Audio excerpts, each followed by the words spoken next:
The heart-brain connection. Hello and welcome to the channel.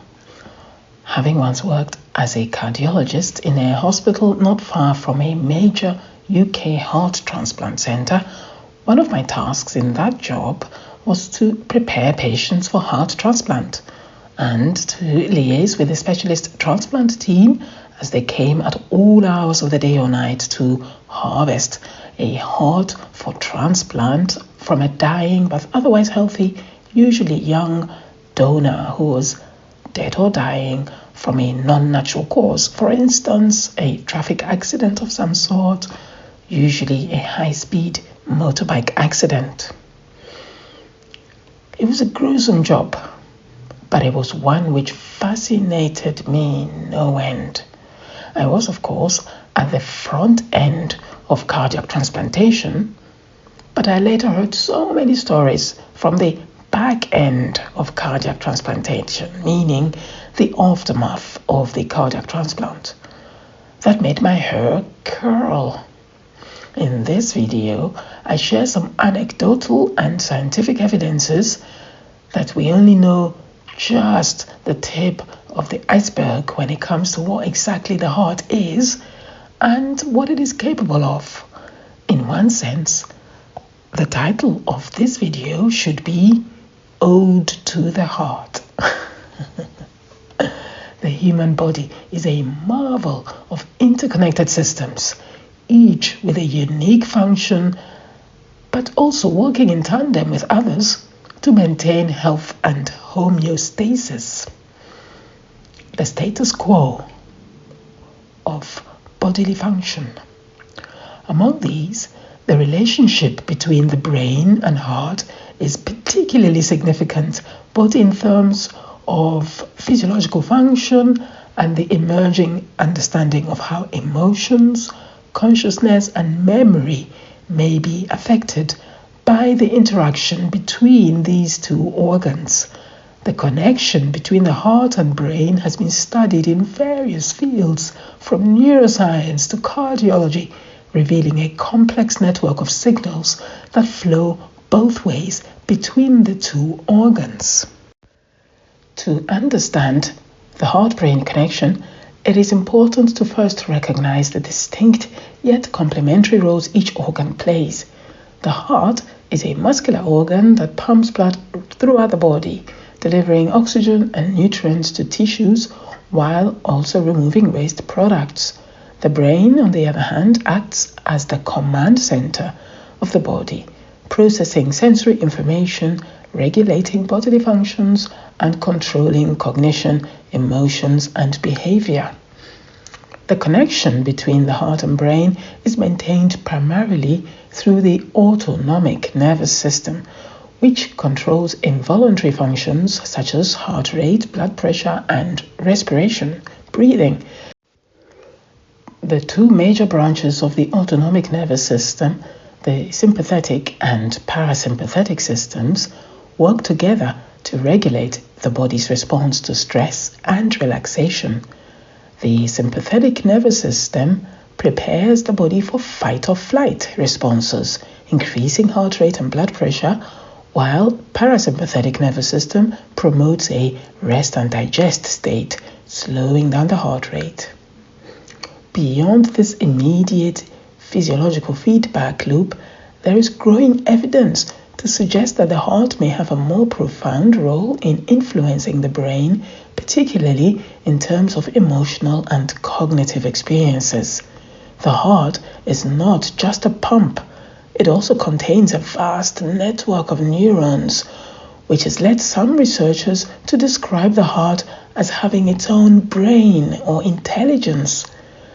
The heart's ability to respond to and influence brain activity is thought to occur through a variety of mechanisms, including hormonal, electrical, and biochemical pathways. Research into the heart-brain connection has revealed that the heart sends signals to the brain that can affect mood, behavior, and cognitive function. One of the most well-known examples of this is the concept of heart rate variability, which refers to the variation in time intervals between heartbeats. A high heart rate variability is typically associated with better health and emotional resilience, while a low heart rate variability can be a sign of stress, anxiety, and cardiovascular disease. Heart rate variability is thought to be influenced by the balance between the sympathetic and parasympathetic nervous systems. When the body is under stress, the sympathetic nervous system dominates, leading to a decrease in heart rate variability.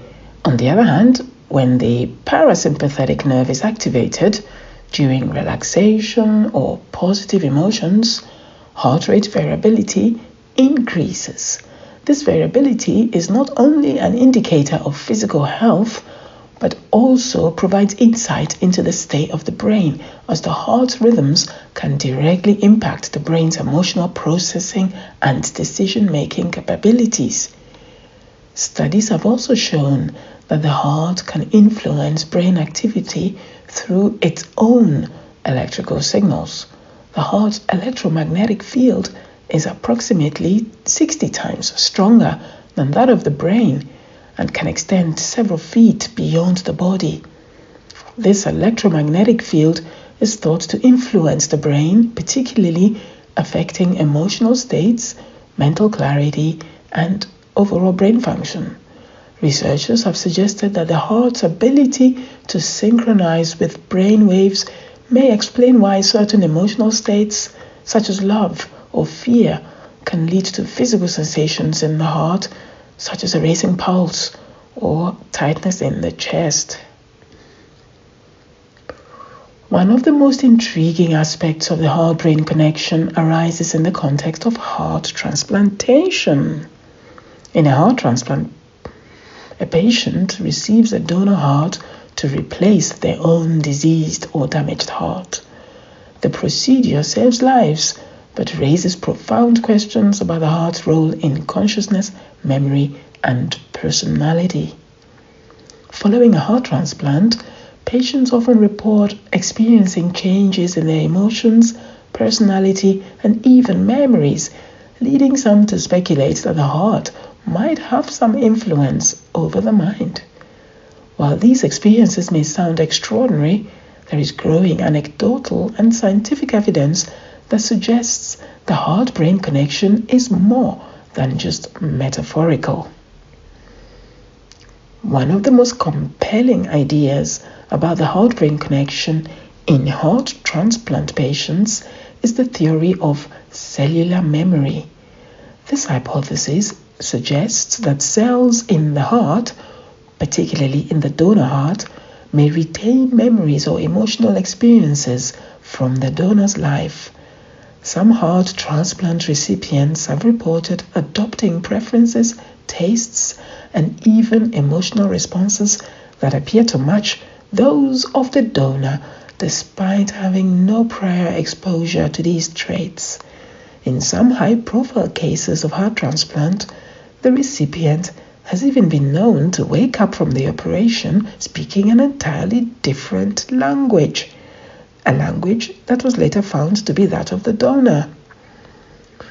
In one of the most famous cases, a 9-year-old girl named Claire Sylvia received a heart and lung transplant from a donor who had been a young man. Claire began experiencing vivid dreams and a strong desire for foods she had never liked before, particularly pizza and beer. After learning of her donor's identity, Claire discovered that her donor had indeed enjoyed those foods, leading her to conclude that the heart somehow remembered his tastes. Claire's case, along with several others, has been cited as evidence for the possibility of cellular memory in heart transplant patients. Although this hypothesis remains controversial, some researchers argue that the brain's role in processing memories may not be as isolated as previously thought.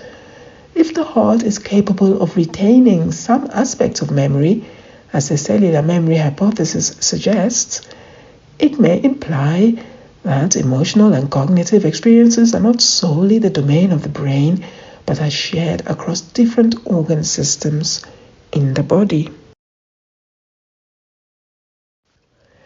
In a story that was published by scientist Paul Purcell, who passed away in 2007, an 8-year-old girl received via transplant the heart of a 10-year-old girl who had sadly been murdered. This information was not made known to the family or the girl herself. The transplant went well, but shortly afterwards, the little girl began having nightmares when she slept at night, where she was being chased in the woods by a man. She was taken to the GP, who suggested a psychiatric input.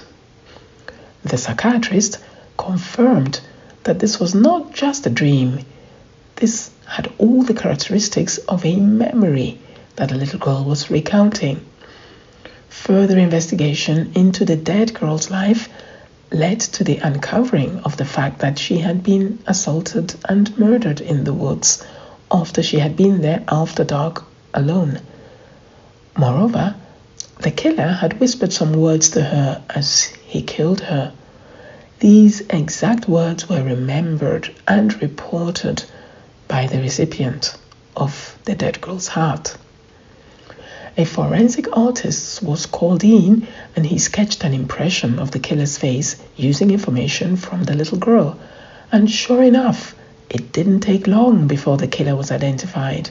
He admitted his crime and even told police the exact words he had whispered to the 10-year-old girl as he killed her. This is, of course, a horrific story to hear, if it is at all true, and sadly there's now no way of verifying the story as its author is now deceased, but it throws up some real food for thought issues up for debate regarding organ donation.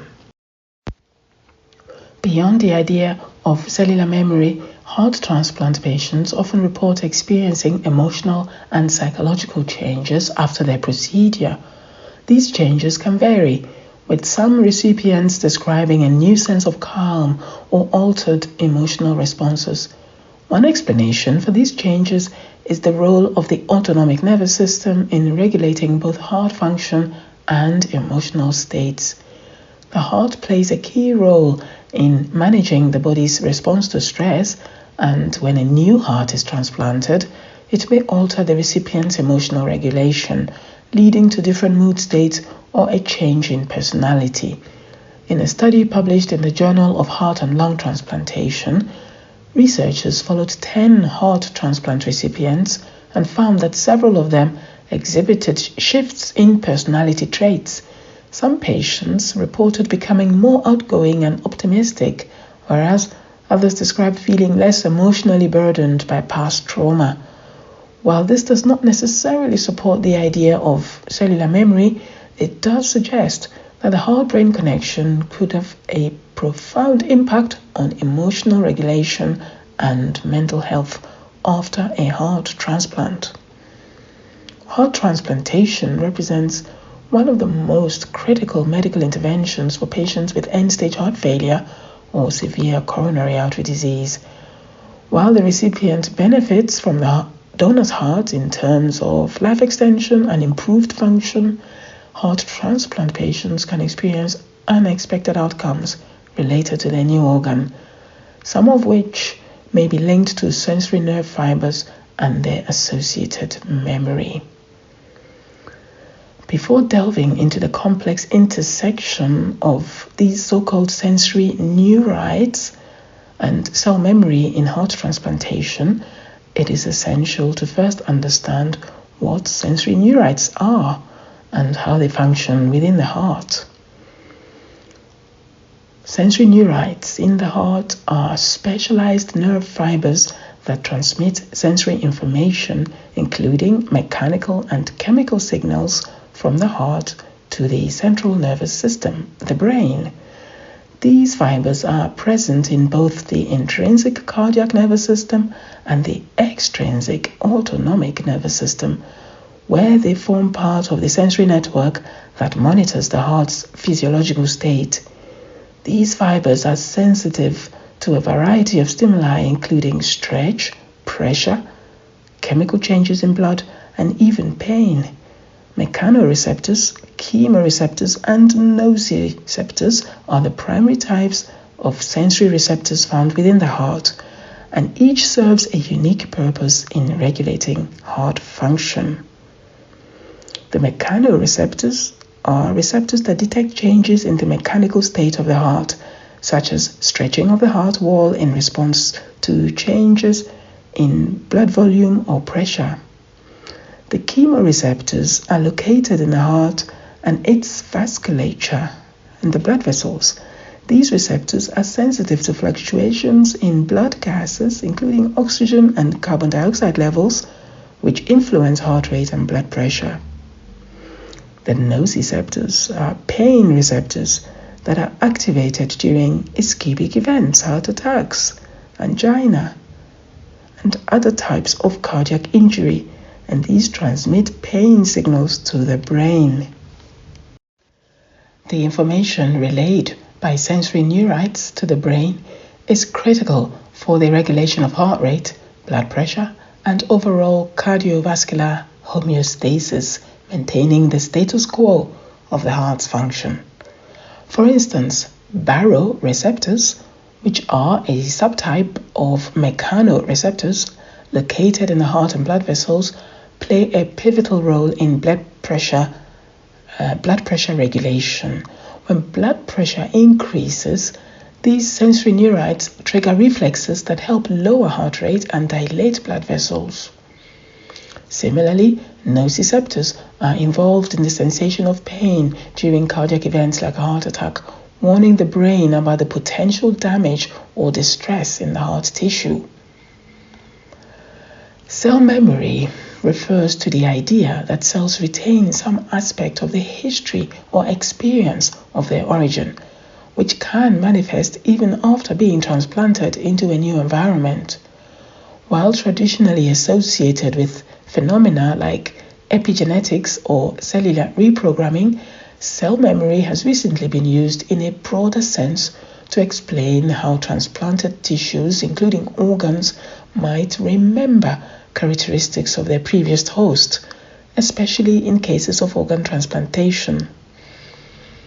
In the context of heart transplantation, the notion of cell memory is intriguing because the heart is a highly specialized organ that integrates both mechanical and neural signals in its function. The sensory neurites in the heart may play an essential role in the development of this phenomenon.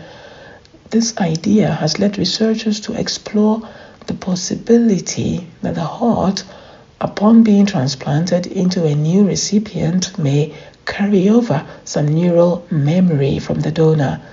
This may manifest as physical, psychological, or physiological changes in the recipient that seem to reflect the donor's prior experiences, emotional states, or even preferences. While the idea of cellular memory has long been debated and often dismissed as pseudoscience, recent anecdotal evidence from heart transplant recipients has prompted renewed interest in this concept. The concept of memory transfer is primarily discussed in the context of sensory and emotional changes experienced by transplant recipients, and it is this aspect of cell memory that is often linked to sensory neurites in the heart. One of the most fascinating aspects of heart transplantation is the occurrence of personality changes in recipients. Some patients report adopting new preferences, skills, habits that seem unrelated to their previous identity. For example, a transplant recipient might suddenly develop a taste for a particular food or activity, a shift in personality, or even new emotional reactions to specific situations. Some recipients have even reported experiencing memories or emotions that they associate with their donor. Although these experiences are not always verifiable, but as I have explained in the previous stories I have told at the beginning of this video, some are indeed verified, and the whole phenomenon just seems so mind-blowing. The sensory neurites in the heart are intimately connected to the central nervous system, which is responsible for processing and interpreting sensory information. The phenomenon of sensory neurite memory in heart transplants may be linked to the broader concept of neuroplasticity. After transplantation, the new heart is innervated by the recipient's neural pathways, including sensory fibers that are reprogrammed to respond to the new environment. This means that the new heart is supplied by the nerves of the recipient. This process could theoretically lead to changes in how the heart remembers the donor's experiences, potentially influencing not only physical heart function, but also emotional and sensory responses. This idea, although still theoretical, underscores the complex interplay between neural networks and organ function in heart transplantation.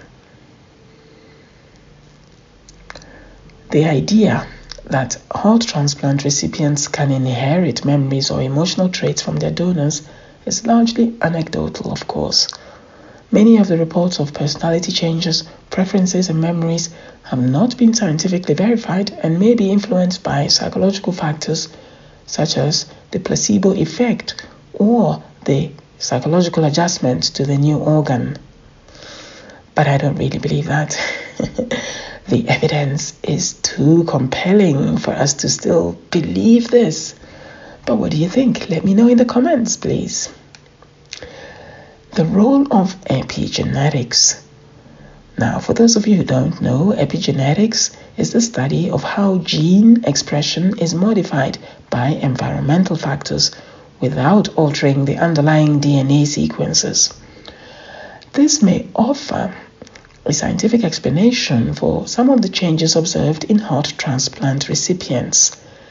Is it possible that a donor's epigenetic profile could influence the recipient's physiology and behavior?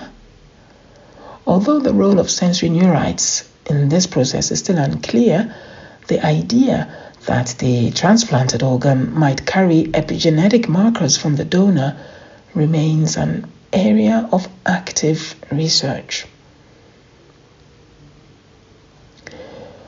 Do you have a fascinating heart transplant story where the recipient suddenly got a new skill or acquired a different taste for something that they hadn't previously, meaning before the transplant? Have you heard of a similar phenomenon with other transplants?